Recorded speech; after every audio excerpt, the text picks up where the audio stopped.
Guys, Paul here from PABrewNews. Got a beer here from the Stone Brewing Company that I am revisiting. I think. Pretty sure. If I'm wrong, let me know. I have had Stone Imperial Stout in the past. I had to have reviewed this beer. Had to have. So this is from 2022. 10/19/22, so still somewhat fresh. I mean, for an Imperial Stout. It's Stone, so it's going to be overly hopped. I don't know if it's going to be a black IPA, but it sure as fuck is going to be a hoppy American Stout because it's fucking Stone. So I'm not even going to fucking think about it. Now, the one beer that is a black IPA, I don't believe them call. I think it was called a black ale back in the day. They used to make was the Sublimely Self-Righteous Ale, and it was just like black ale. Now I believe it's titled Black IPA, and it was, you know, it's great. It's fantastic. But that used to be a fucking killer beer back in the day. But now, of course, you know, everything IPA, this IPA, that's the thing to be. So let's go into the. Oh, looking nice. Looking real nice. Nice dark beer. Nice head on that one too.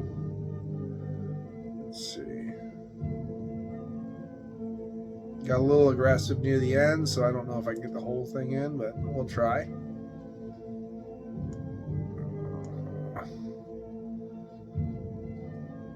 Holy, it's working.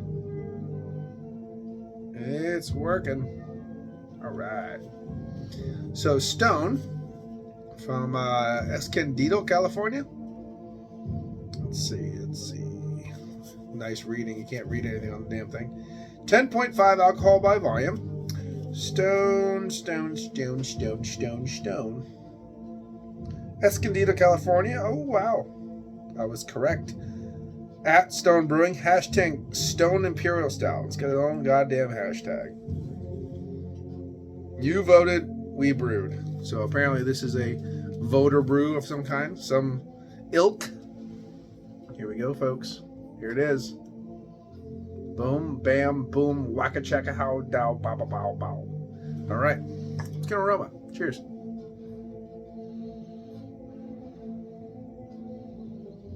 There's a lot of grapefruit and stuff kind of wafting through, a little bit of pine earthiness mixing in with a nice roasty, toasty tonality.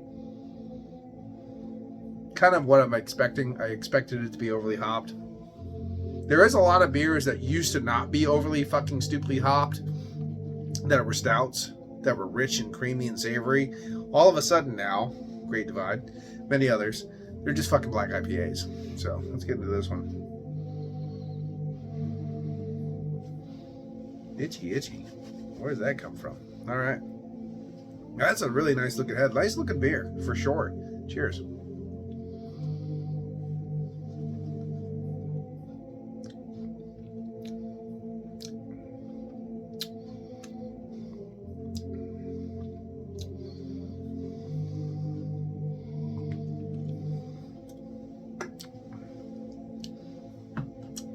If this wasn't as dry, if they would bump up the sweetness of this beer and bump up a little bit with that chocolate vibe, this would damn near be still Imperial Stout level. Honestly, if they would just like bump up a little bit of that sweetness, a little bit of the body, a little bit of that chocolate vibe, this would be damn near fucking Imperial Stout level. As it is, it's really dry and the hops are really assertive. So I wouldn't go black IPA with this one. I'd say hoppy stout. A lot of earthy peppery hops, a lot of kind of soft pine bitterness kind of vibes, mixing with a nice roasty, toasty char smoke, burnt like charred bread and stuff like that.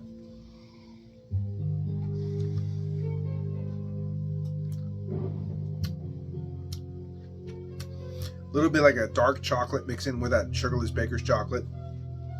If this was a little, it's a bit thin too, by the way. So it's that high side of a medium body, basically. A lot of char, A lot of char. That char is kind of perfectly blending though, with a nice earthy pepperiness and a little bit of that soft pine vibe wafting through the palate. A little bit of grapefruit tonality, very subtle, but it's there. I would definitely call this a hoppy stout. Not so much my other, like, there's some beers that it's like clearly a fucking Cascadian dark ale. This probably has Cascadian hops in it, don't get me wrong, it's stone. But this just to me, this is tasting in that borderline category where you're fucking playing with it, but you're still a hoppy stout. Imperial stout, yes, you're an American Imperial stout. American Imperial stout is basically taking a great stout and fucking ruining it by throwing too many goddamn earthy, peppery, spicy fucking grapefruit, all this shit hops in it. It is what it is. An American stout is a very heavily hopped stout that is usually too thin, doesn't have any dark fruit characters or anything like that, and it's just overly hopped. So this is old man bitching. You have to understand that. However, if this was a little bit sweeter and the body was a little bit bigger, and especially those chocolate characters were like a little bit bigger, like the milk chocolate, this would be pretty goddamn good. This would be like 9.5 category, if you know what I'm saying. Like, you are almost to a really good American Imperial Stout, but yet you failed. You know what I mean? So it's still a good beer. It's definitely a good beer.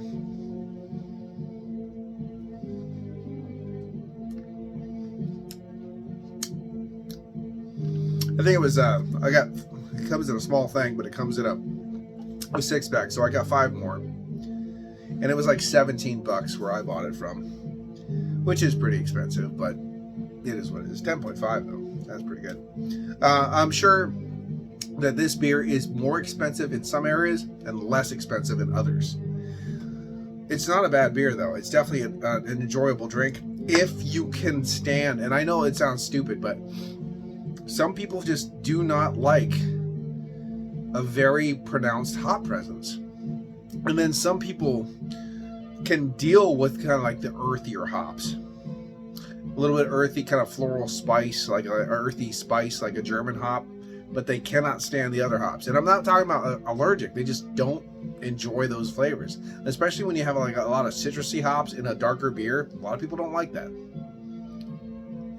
I've had first-hand experience of that. So this is borderline too damn hoppy for an Imperial Stout, because stout drinkers, we drink stouts because we don't want a fucking IPA. You know what I mean? Don't make our IPAs stouts, or our stouts IPAs. I mean, that's the whole point. So the only one that stands the test of time, for I know, from that area in California is Narwhal. Narwhal still has not been bastardized by being overly hopped. I might chew on my own words. I haven't had one in a long time. I will be getting a Narwhal here in the next month or so, and I'm going to give that a go and see if it's still fucking massively wonderful beer. The other one I haven't had in quite a long time, I had the barrel aged version, but it was 1050. I'll need to pick up one of those and try those. I don't do revisits too often, but it's definitely worth one. Anyway, this is still a good beer. Imperial Stout, yeah, it's an Imperial Stout. Check the box, this and that. It's a bit thin. It is a bit thin. It's a bit thin. It's overly hopped. I'm going to say the same thing over again, so you don't need to hear me if you don't want to. I'm going to give it an 8. I don't think I can't give it that high. 8 out of 10. Imperial Stout from Stone. It's nice for what it is. I would take a Founders. I'd take a Founders Imperial Stout over this. I'd take a Narwhal over this. I would take a 1050 over this. I mean, there's so many other better Imperial Stouts from heavy hitters. I mean, there's shit ton of other, like, almost, except for Exorcist. Exorcist was shit, but most of the Clown Shoes beers just whomped the shit out of this one. They're Imperial Stouts too, so. Anywho, this has been Paul from PABrewNews. Cheers. Bye-bye. Watch that finger. Here it comes. Wow.